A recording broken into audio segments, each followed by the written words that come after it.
ইসলামের নবী হযরত মুহাম্মদুর রাসূলুল্লাহ সাল্লাল্লাহু আলাইহি সাল্লাম হচ্ছেন মানব অধিকারের স্বপ্নদ্রষ্টা। অতএব জাতিসংঘের মানবাধিকার কমিশন বা মানবাধিকার দূত বাংলাদেশে অফিস করতে চায় এবং এখানে আসতে চায়, এবং তিনি সমকামী সয়েজের লোক এবং তিনি সমকামী সাপোর্টেড লোক বলে আমরা জেনেছি। অতএব বাংলাদেশে আমরা কোনো মানব অধিকার দূত চাই না জাতিসংঘের। আমাদের বাংলাদেশে সম্প্রীতি, ভালোবাসা, মহব্বত, মানবাধিকার যথেষ্ট রয়েছে আলহামদুলিল্লাহ।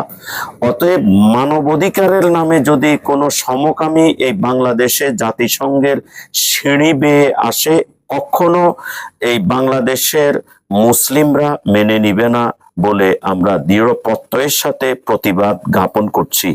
অতএব বর্তমান সরকার, অন্তর্বর্তীকালীন সরকারের কাছে আমরা দাবি পেশ করব, এই বিষয়টি আপনি এড়িয়ে যাবেন বলে আমরা আশাবাদী। বাংলাদেশের জনগণ রাজপথে নামবার আগেই এ বিষয়টি সুরাহা করবেন বলে আশা করি।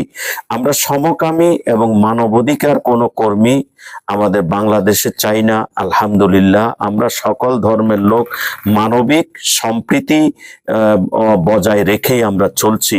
আসসালামু আলাইকুম ওয়া রাহমাতুল্লাহি ওয়া বারাকাতুহু।